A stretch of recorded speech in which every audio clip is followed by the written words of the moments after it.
millennial conservative resistance begins right here, right now.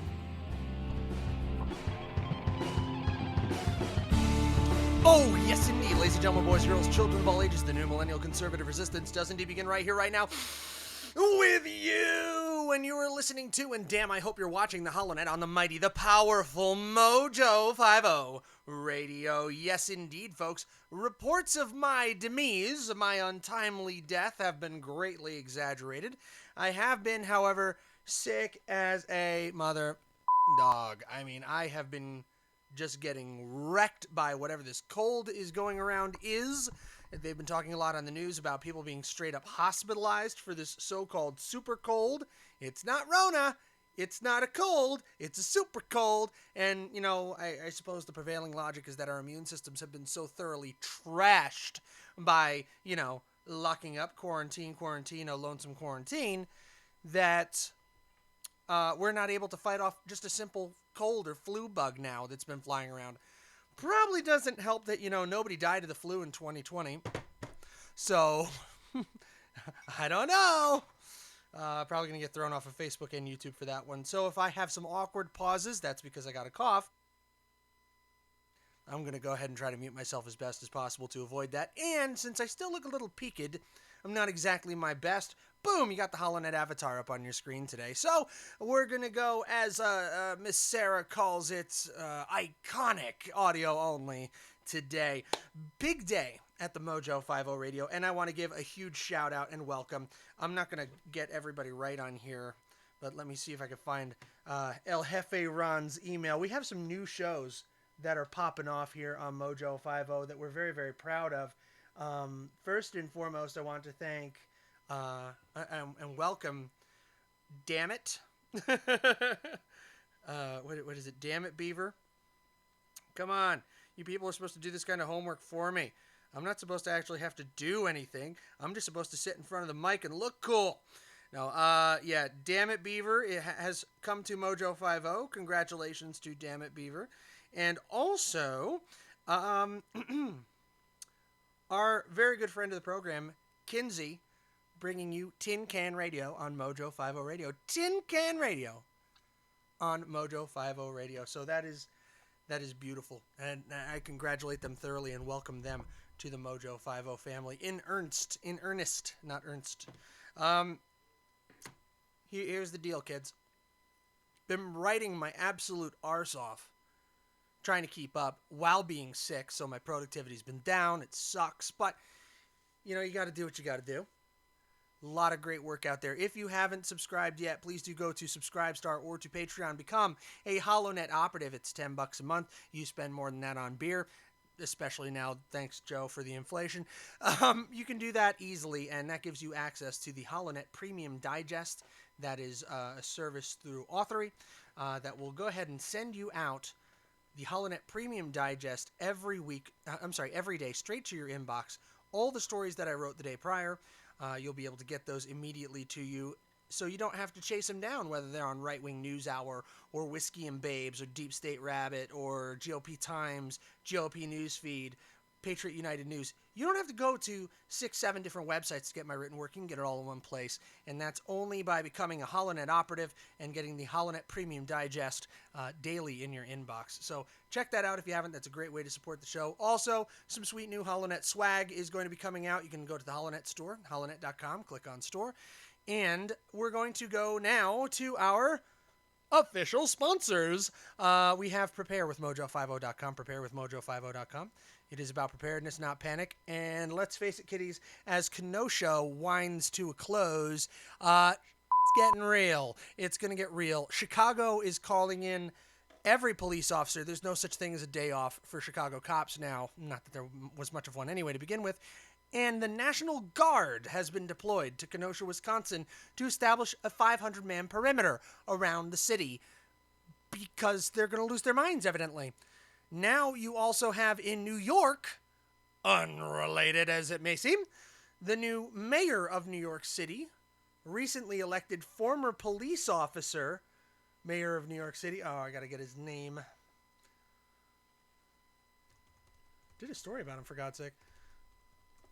Mayor-elect of New York City, Eric Adams. He's been talking about bringing back the crime prevention. Okay? So Black Lives Matter has turned around and said, yeah, if you do that, we're gonna riot. There's gonna be blood in the streets. Yeah.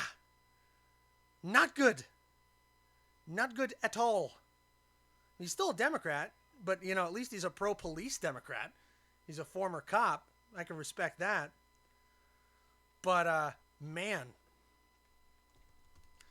Eric Adams, BLM. Because there was this whole story out there. Yeah, BLM threatens riots and bloodshed if Adams brings back police unit. Mayor-elect responds. It was Hank Newsom, co-founder of Black Lives Matter Greater New York, made threats in a heated meeting. He said, and I quote, "If they think they're going to go back to the old ways of policing, then we're going to take to the streets again. There will be riots, there will be fire, and there will be bloodshed." That's a threat. That's a threat. So kids, it's about to hit the fan again. SH is about to TF. Or rather, S is about to HTF. So, Mojo50 partnered up with My Patriot Supply. Go to preparewithmojo50.com. Preparewithmojo50.com. $7.97 right now for the 3-month emergency food supply. It's your best value. You can still get the 4-week emergency food supply for $2.97. Do it now while the world is still slightly held together. I mean, it's becoming on the F glued. So we need to do something. We need to prepare ourselves and make sure that we can be a service to our family and our friends and others. Guys, now's the time to do it. The clock's running out. Preparewithmojo50.com. Preparewithmojo50.com. Stuff is about to get really real. All right? I know as the show goes on, my voice is getting worse and worse. I'm sounding more and more like Alex Jones. Please bear with me. But I wanted to start out today's show with something a little unusual. I want to go to a Twitter post. I normally don't do this, but I'm going to attribute this to Razor Fist, the excellence of elocution. You know, what would they call him? The Oracle of the Desert. And he tweeted that, "I feel like I wish this into existence," retweeting Sir Maximus Deruda, who tweeted, "Liz Cheney advisor says she feels a groundswell. May join Jeb to form a dynamic duo in 2024. Here it is over on iFunny. My God! The Salt Lords have smiled upon us. If this is even 1/100 millionth true.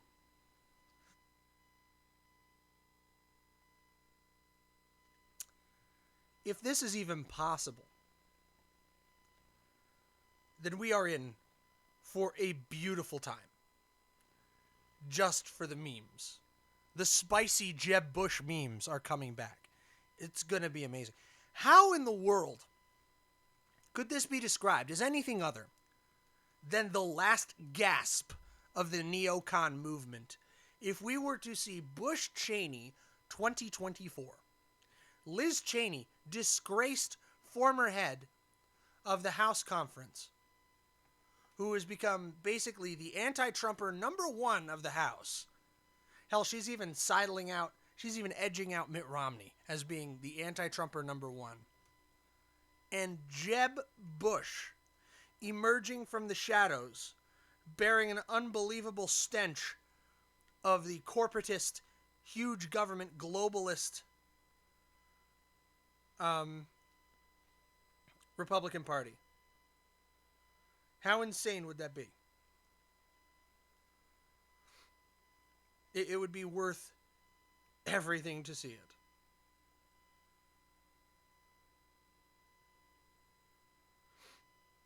All right.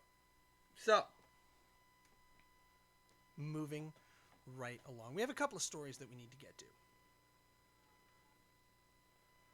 This, by the way, was reported last time somebody reported Liz Cheney feeling a groundswell was back in April. So I don't know how reliable that is. I think that might fall under the world of wishful thinking. Just to see it. I mean, come on. Hit me up in the comments here. How badly would you love to see that? But to some stories that are actually happening up and front. This By the way, did I not give the date? I didn't give the date. It is Saturday. It is November the 13th in the year of our Lord, 2021, here in the dark winter of the Biden-Harris regime. New news out. This is from CNBC. The Federal Appeals Court is calling the Biden vaccine mandate, quote, fatally flawed and staggeringly overbroad. That's the U.S. Court of Appeals for the Fifth Circuit. An opinion issued Friday evening reaffirmed its decision to press pause on the implementation of the Biden vaccine requirements. This is where rubber hits the road. Because if the Biden administration continues with the vaccine mandates after this ruling from the Fifth Circuit, the court means nothing. The court is a rubber stamp, and we officially have an autocratic White House. We have a dictator in the White House. The left said it for 4 years. Trump's a dictator. Trump's a dictator. Trump's a dictator. Trump never, not one time, not a single time, did he directly buck a ruling. He got his hand slapped by the court on a number of occasions. Sometimes he should have, sometimes he shouldn't have been. But he never bucked a ruling directly. Biden, if he does it, will have done it twice. Twice. First was with the rent moratorium. He bucked the court directly. They said, you can't do that. This is unconstitutional. Changes like 5 words in the entire article and does it again. And the only reason they didn't slap it down is that, well, they said, well, it's going to sunset in 2 weeks anyway. Which is a staggeringly stupid decision from the Supreme Court. But we'll read on. The court criticized the requirements as a one-size-fits-all sledgehammer that makes hardly any attempt to account for differences in workplaces and workers. The Biden administration asked the court to lift the pause, warning that delaying implementation would likely cost dozens or even hundreds of lives per day as the virus spreads. But the Federal Appeals Court under the Fifth Circuit issued the opinion reaffirming its decision. The appellate court, considered one of the most conservative in the country, halted the requirements on November 6th pending review in response to challenges by Republican Attorney Generals of Texas, Louisiana, Mississippi, South Carolina, and Utah, along with several private companies. The court has not yet ruled on the constitutionality of the requirements. The 3-judge panel made it clear the lawsuits seeking to overturn the mandates, quote, are likely to succeed on their merits. They criticized the requirements as one-size-fits... Yeah, we read that already. So the Occupational Safety and Health Administration, with police's workplace safety under the Labor Department, developed the requirement under emergency authority established by Congress. The authority allows the agency to shortcut the process to issue workplace safety and health standards, which takes years normally. Now, the White House has told businesses to press ahead with implementing the requirements, even as the legal drama plays out in courts. That right there, that sentence, right here. You see that one? Right in here? Yeah, that is impeachable. That is impeachable right there. The president, okay, the man in the office of president, because I'm sorry, he wasn't elected. Joe Biden has instructed businesses to press ahead with implementing requirements in open defiance of the Fifth Circuit Court of Appeals. This is dangerous, folks. This is next level. Where on the one hand, you have a court saying, stop. Here's a court order. Stop. You cannot move forward with this. Stop. Looks into the camera and goes, no, do it anyway. I said so. What? They would drag a Republican out of the White House in chains for this. In chains.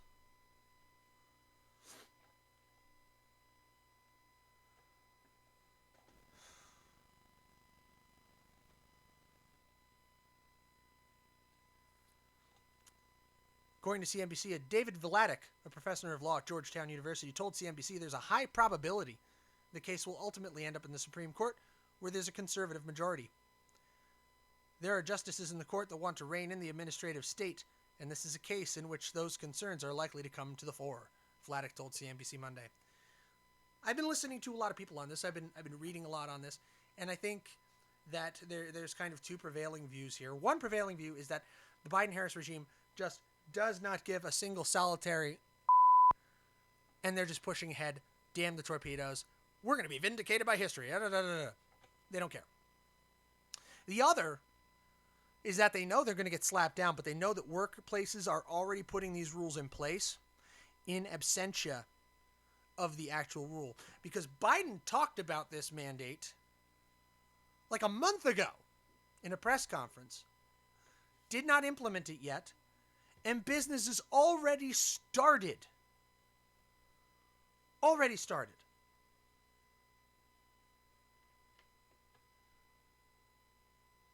It's insane. We are looking at fiat rule by an autocratic government, by an authoritarian regime. This is not how the United States of America is supposed to operate.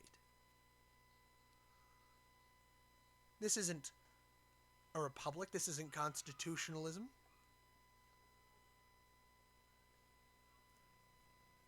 This is how you drive the Union apart.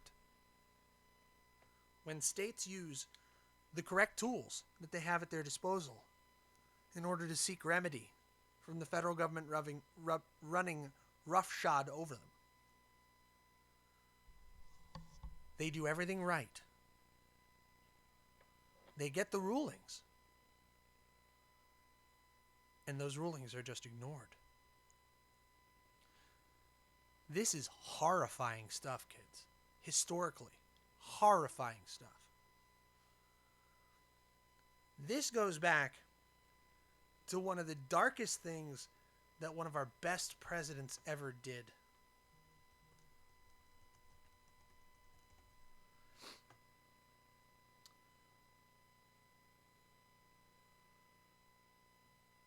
Well, actually, no, I take it back. It wasn't Lincoln. Lincoln did it too. But the quote I'm thinking of came from Jackson. He definitely wasn't one of our best presidents. Jackson was a POS. But Lincoln rescinded habeas corpus, which is blatantly unconstitutional, and arrested newspaper editors, publishers, reporters, members of state state legislatures.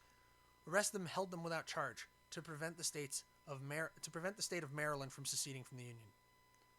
Brutally unconstitutional. Right out. But he didn't care. Another piece of court history is under President Andrew Jackson, under the Court of Justice Marshall. Jackson famously rejected the Cherokee Indian case, Worcester versus Georgia. Justice Marshall ruled that by insisting that Georgia laws purported to seize Cherokee lands on which gold had been found violated federal treaties, Jackson is famous for having responded, "John Marshall has made his decision, now let him enforce it." Which is probably an apocryphal quote, but Georgia and Jackson simply ignored the decision. So is our Supreme Court supreme when sitting presidents, when there is a historical precedence for sitting presidents just to ignore the Supreme Court with impunity? Because the only check against their power is a congressional impeachment. And if their party controls Congress, they won't get impeached. This, I feel, is one of the core weaknesses of our system and one of the few things that our founding fathers could not foretell, is that so very many of us would be so very willing to choose party over country that we would allow something like this to happen. And notice how in the case of Andrew Jackson, I'll admit Lincoln did it as a Republican too. But Andrew Jackson, the father of the Democratic Party, and Joe Biden, its current figurehead.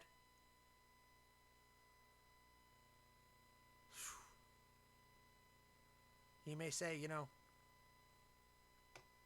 the Supreme Court has made their decision. Let them enforce it.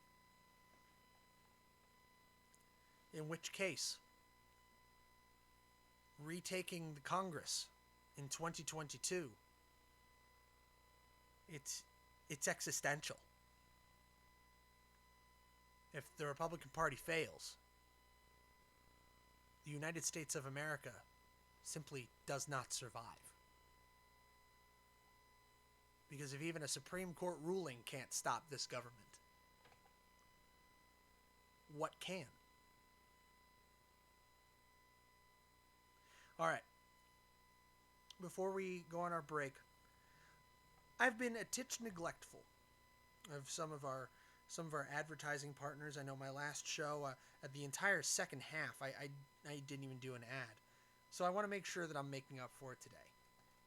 I want to remind you to go to American Pride Roasters, AmericanPrideRoasters.com. I believe one of our oldest, if not the oldest partner of Mojo 50.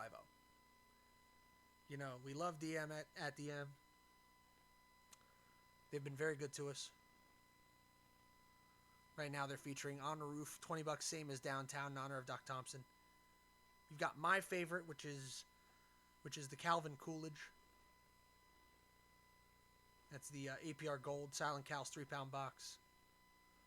We've also got, where's the hazelnut one? Where is the hazelnut one? Let me see. I'm just going to quick search hazelnut.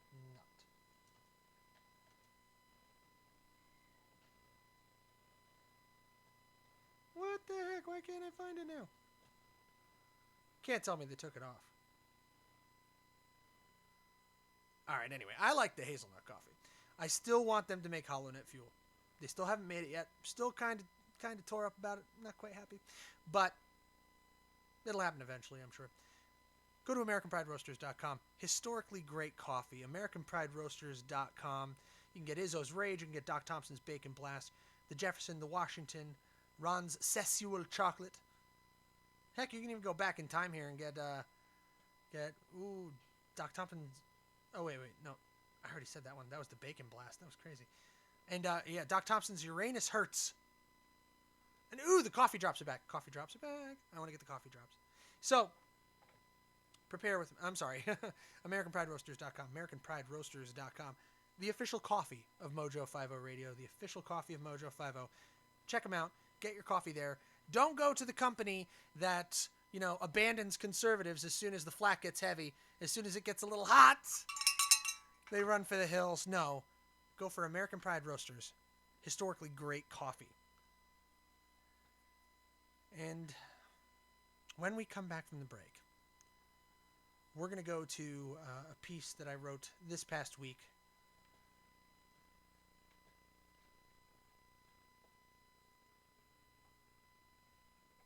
Because right now is the time when we either stand up for what is right, or we fold, we go back to sleep, and we wake up in a completely different country. When we come back, we're going to talk about a man some people love, some people hate. We're going to talk about Steve Bannon. And we're going to talk about the January 6th Farce Commission. You're listening to the HoloNet on the mighty, the powerful Mojo 50 Radio. Stick around.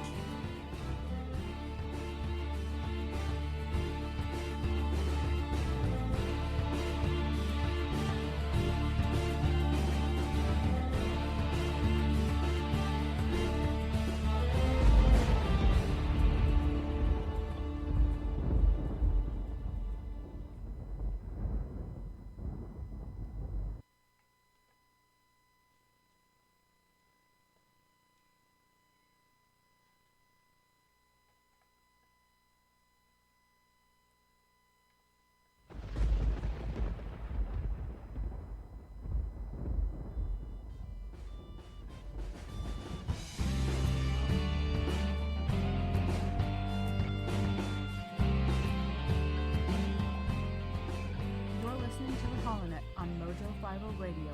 The millennial conservative resistance begins right here, right now. And we're back. You're listening to Honan on the mighty powerful Mojo 50 Radio. Thanks for hanging out through the break.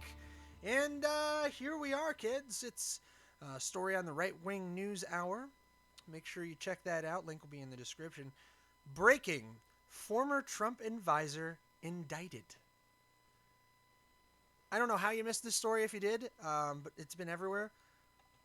But a federal grand jury, spurred on by the hyper-partisan Select Committee to investigate the January 6th attack on the United States Capitol of Nancy Pelosi's house, has indicted Steve Bannon, former White House chief strategist and senior counselor to the president and campaign manager to President Trump, for contempt of Congress. The two contempt charges stem from a subpoena that was issued by the committee on September 23rd. Now, here's where it gets more than a little squirrely. Okay? President Trump's legal counsel had already advised both Bannon and the House committee that due to Trump exercising his executive privilege, Bannon and his attorneys were under no legal obligation to respond to them. And instead of challenging President Trump's assertion of privilege in court, as is appropriate and where they would likely be defeated, because President Trump's assertion of privilege matches the case law, otherwise known as the ESPY case, the committee instead chose to reject the assertion in writing and then threaten Bannon with a criminal referral, which is precisely what happened next. According to Patriot United News, Chairman Rep. Benny Thompson of Mississippi announced on October 14th that the Democratic Socialists in power were intent to move forward and seek Bannon's prosecution. In full, Thompson wrote, quote, Mr. Bannon has declined to cooperate with the Select Committee and is instead hiding behind the former president's insufficient, blanket, and vague statements regarding privileges he is purported to invoke. We reject his position entirely. The Select Committee will not tolerate defiance of our subpoenas, so we must move forward with proceedings to refer Mr. Bannon for criminal contempt. I have notified the Select Committee that we will convene for a business meeting Tuesday evening to vote on adopting a contempt report. He went on to threaten, the Select Committee will use every tool at its disposal to get to get the information it seeks, and witnesses who try to stonewall the Select Committee will not succeed. All witnesses are required to provide the information they possess so the committee can get to the facts. Bannon now faces imminent arrest, and if convicted, could face a fine and between 1 and 12 months of imprisonment, pursuant to 2 United States Code sections 192 and 194, contempt of Congress. As to the intent of the Democrat Socialist hit squad of Pelosi's committee, the high-profile indictment is clearly intended to intimidate every other potential witness under subpoena into compliance, so that Pelosi, via Thompson, can continue their vengeance-fueled crusade to de facto impeach Trump for a third time. The list of the subpoenas pending, listen to this. Mark Meadows, former White House Chief of Staff. Daniel Scavino, former Deputy Chief of Staff for Communications. Kashyap Kash Patel, former Defense Department official who was, I believe, acting SecDef on January 6th. Amy Kremer, founder and chair of Women for America First. Kylie Kremer, founder and executive director of Women for America First. General Michael Flynn, National Security Advisor. Jason Miller, former senior advisor to the Trump 2020 campaign, founder of social media platform Getter. Christopher Liddell, former Trump White House Deputy Chief of Staff. Stephen Miller, Trump's senior advisor. Kayleigh McEnany. Whew. She's going to bring the binder and wreck him. Nicholas Luna, Trump's personal assistant. Jeffrey Clark, former Department of Justice official. John Eastman, the president's former attorney. And Angela McCollum, the national executive assistant to the 2020 re-election campaign.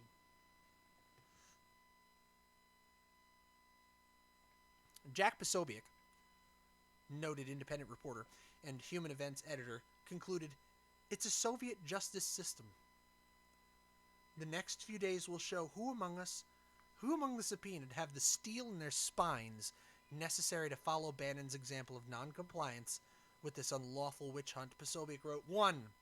Set up an unlawful commission. 2. Issue unlawful subpoenas. 3. Indict anyone who refuses. It's a Soviet justice system. You will confess! Confession is good for the soul.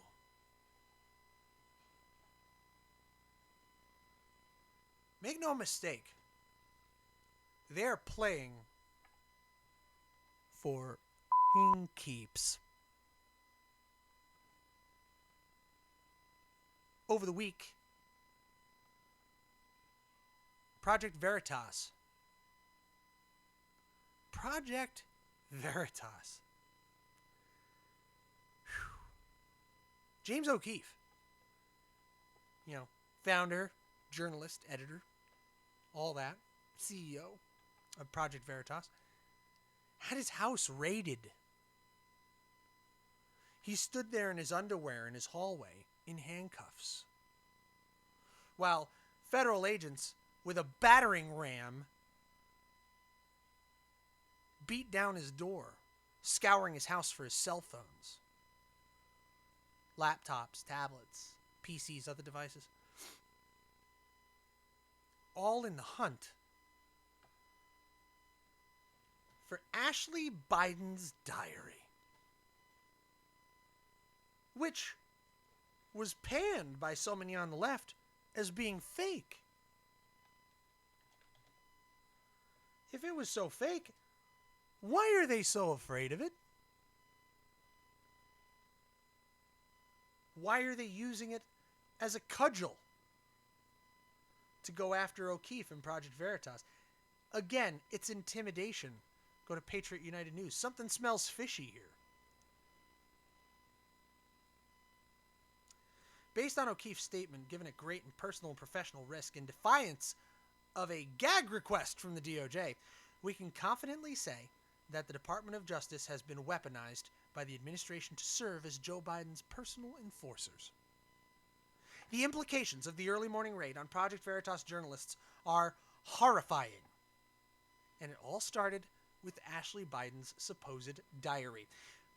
In a statement, Project Veritas explains, apartments and homes of Project Veritas journalists, of former journalists, had been raided by FBI agents. It appears the Southern District of New York now has journalists in their sights for the supposed crime of doing their jobs lawfully and honestly. Mind you, this is the same Southern District of New York who has been attempting to prosecute President Donald Trump for, 5 years? Just for the record. Or at least this journalist, O'Keefe goes on to explain, I had to think long and hard before making the statement. It's a decision that only I can make. They don't want me to defend myself and immediately tried to silence me. According to O'Keefe, the language of the subpoena issued to Veritas contained the following veiled threat. Quote, the government hereby requests that you voluntarily refrain from disclosing the existence of the subpoena to any third party. While you are under no obligation to comply with our requests, we are requesting you not make any disclosure in order to preserve the confidentiality of the investigation and because disclosure of the evidence of this investigation might interfere with and impede this investigation. Funny, though. Funny that. With all that threatening language in the subpoena, apparently the New York Times just managed to get tipped off to the raid at the journalist's home almost immediately after it happened.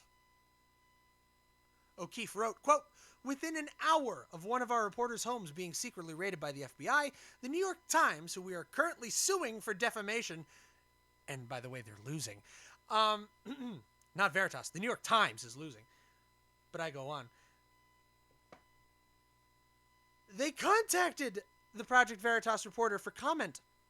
We do not know how the New York Times was aware of the execution of a search warrant at our reporter's home or the subject matter of the search warrant, as a grand jury investigation is secret. The Times almost immediately published a piece with a sense of glee that bleeds through the lines of the text, implying that another company that published contents leaked from the diary from persons unknown is tangentially related to Veritas and O'Keefe. To say it's a stretch is overstating it. Check this out. Here's what the Times wrote. This is the journalism from the Gray Lady. All the news that's fit to print. Or as I used to say when I figured out how bad they were in J school, all the muck that's fit to rake. Yeah, that's right. I actually started college. I have a Nobel Prize in attempting college, by the way. It's not a real prize, but neither is Barack Obama's. Sorry, was that rough? The New York Times writes, at one point, Project Veritas relied on a former British spy named Richard Seddon to help train its operatives, teaching them espionage tactics such as using deception to secure information from potential targets. Flyover Media, the company that owns the website that published the pages from the diary, is registered to the same Sheridan, Wyoming address as Mr. Seddon's company, Branch 6 Consulting International. Mr. O'Keefe, the founder of Project Veritas, was once president of a company that later registered at the same address. Holy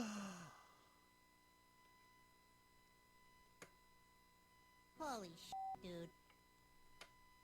Yeah. You're supposed to be impressed by that. How tangent... This is like 6 degrees of separation to Kevin Bacon.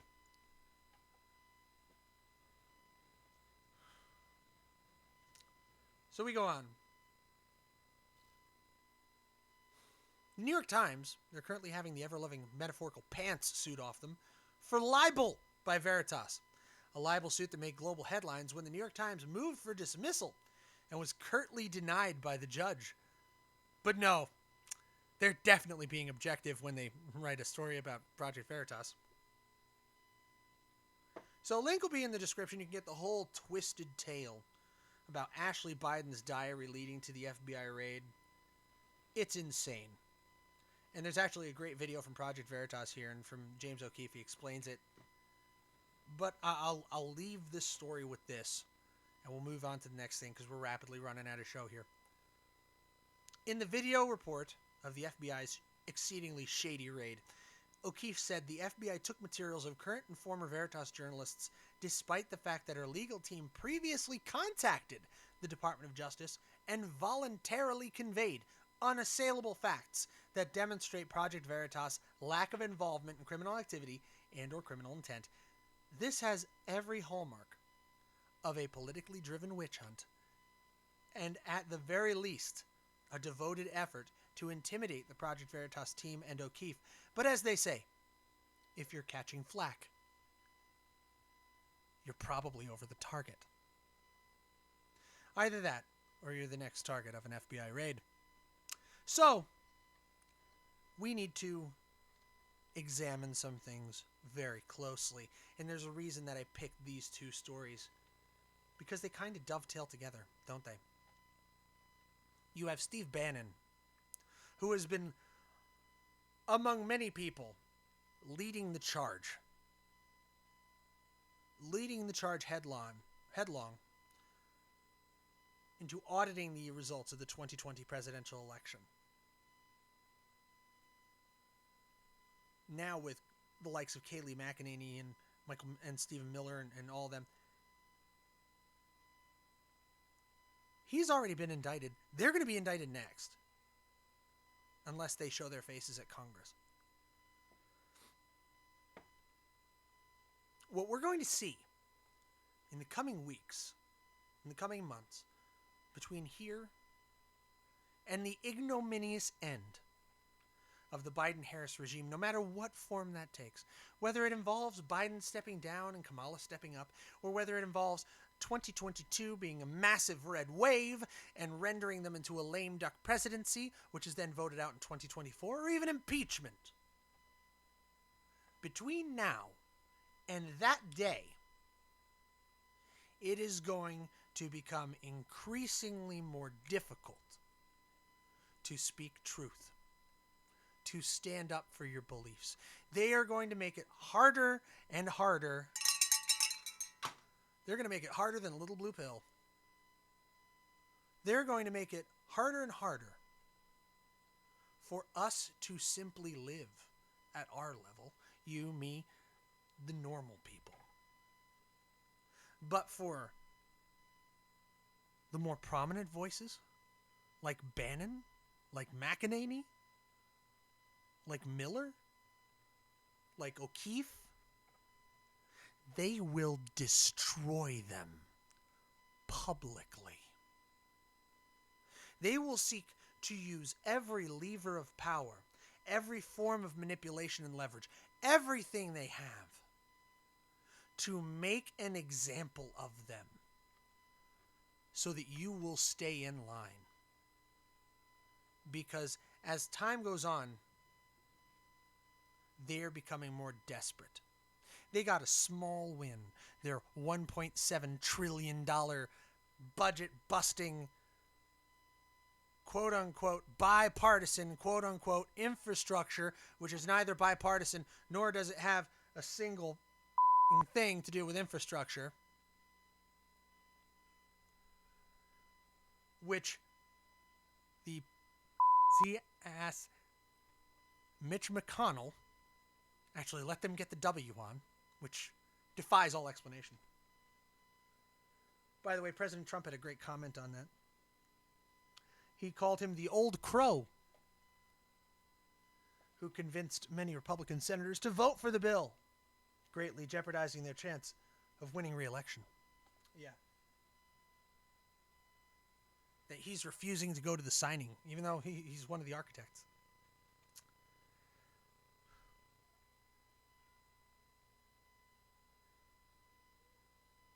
Make no mistake.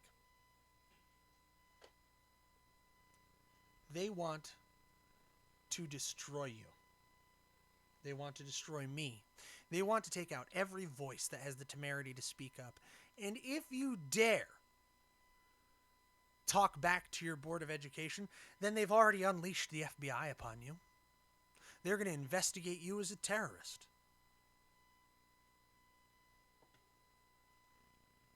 And it's one of the scariest things I've ever seen in my life because they're not even hiding it.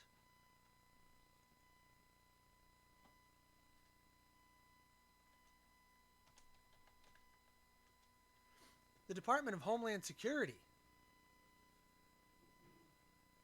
just recently put out an incredibly disturbing memo, which I don't believe that story has broken yet.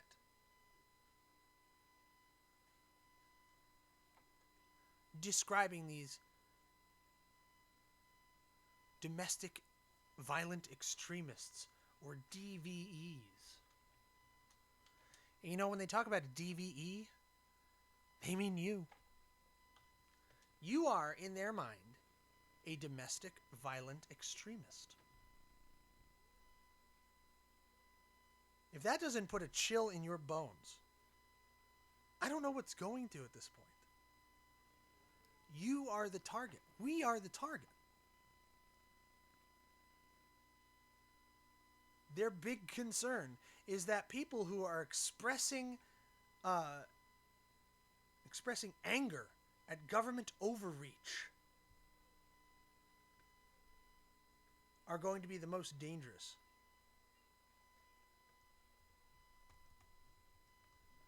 Here we go. No, this hasn't actually broken yet. But I'll go to my other source on there, American Military News.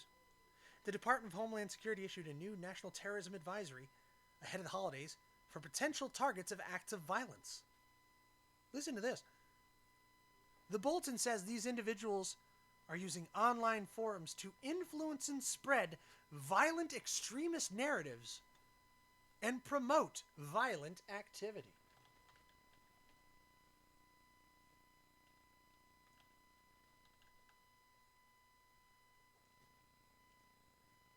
Flash this up on the screen for you.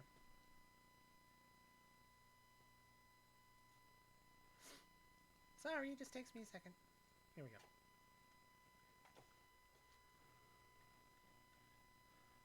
Alright, so if you're watching online, you can follow along. The bulletin says the individuals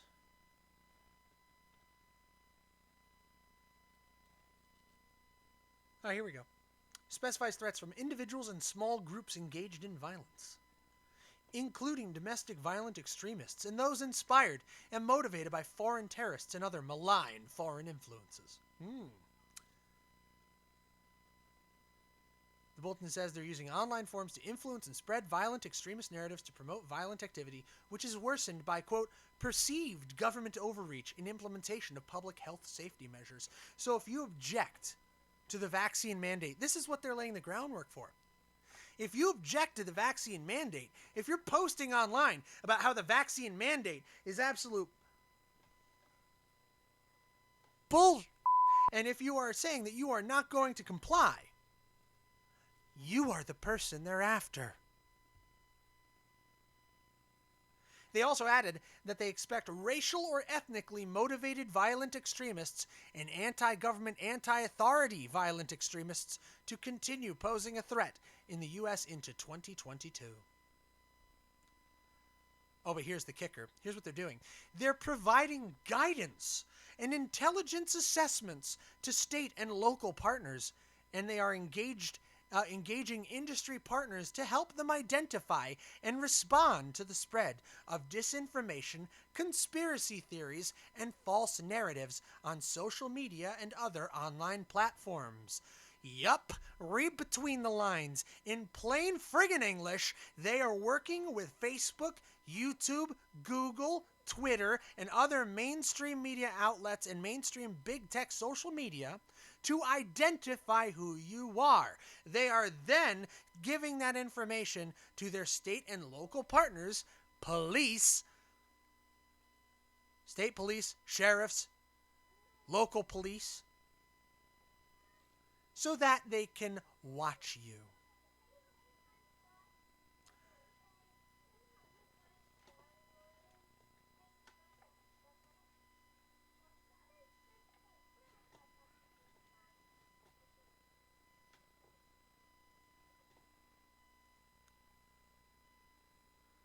Sorry, kids, had some technical difficulties there. So they're coming after you. Oh, and they're also calling on the public to report suspicious activities, threats of violence, and online threats to law enforcement. I really hope we're all paying attention to this, because they are really telegraphing their punches, and the fact that more people aren't talking about this has me really concerned. Alejandro Mayorkas said, "Today we are issuing the 4th NTAS bulletin since January 2021. The threat stream has not changed significantly. However, this is an important product that keeps the public updated about threats facing the United States and underscores the importance of the public to staying vigilant and reporting suspicious activity to law enforcement." So now suspicious activity, just to make sure we're all on the same page, includes perceived government overreach in the implementation of public health and safety measures amidst the pandemic.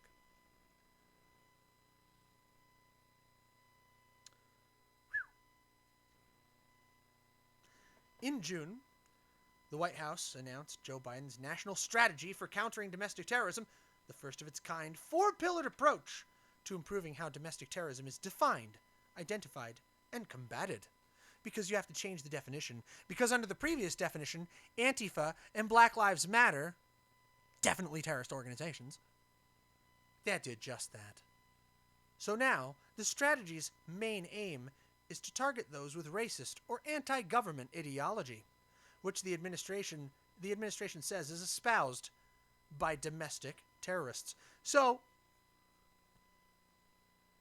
if I am anti the Biden-Harris regime, if I am anti the Democrat socialist government that illegally and unconstitutionally usurped power over this country in the year of our Lord 2020 and is yet to be rightfully deposed and replaced with a constitutionally elected government,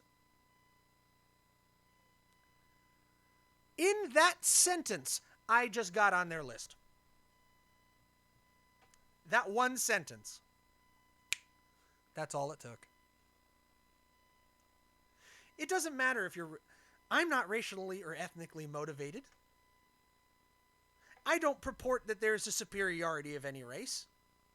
I purport that I believe the Western governmental traditions are superior.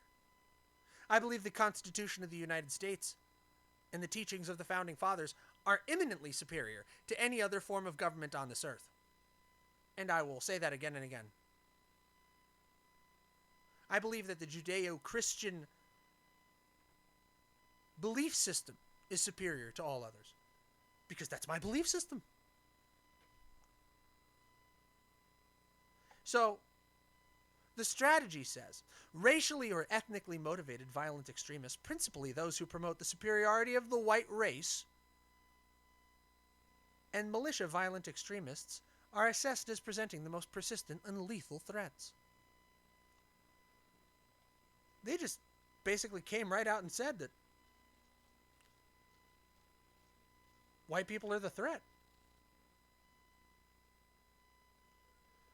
Principally, those who promote the superiority of the white race.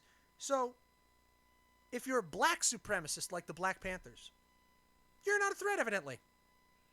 Or the NFAC, the Not F***ing Around Coalition, who decided to protest with long-arm rifles at Stony Mountain, Georgia, proceeded to have a negligent discharge incident which wounded a couple of them.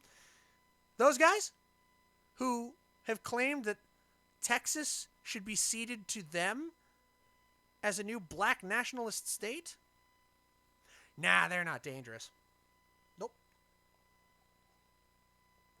Or Antifa, who cordoned off a section of Portland last year into its own little country, its own little autonomous zone. They're not dangerous. They don't present the most persistent or lethal threats. No. Quite to the contrary. In the year 2020 and in the year 2021, BLM and Antifa rioters presented the most persistent and lethal threats in the United States, without question and beyond all contestation.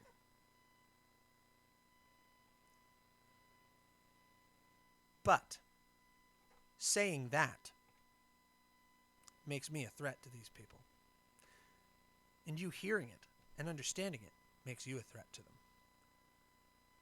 What should we take away from the indictment of Steve Bannon and from the illegal search and seizure that James O'Keefe and Project Veritas were subjected to? Is that we are the targets of not only their ire, not only their efforts, but of their propaganda. Because when we see someone like Bannon and someone like O'Keefe get taken down, we're supposed to lose heart and lose hope. But I tell you this, they can round up and lock up every major conservative leader in this country, every libertarian leader, but we will not lose hope.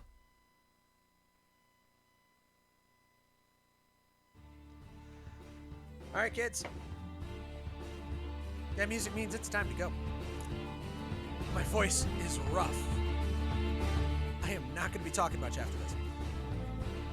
Hopefully next week I'll sound better. As always, good night. God bless you. And God bless the United States of America. From Phoenix, Arizona, I am Matt Holloway. You are listening to the HollowNet on Mighty Powerful Mojo 50 Radio. End transmission.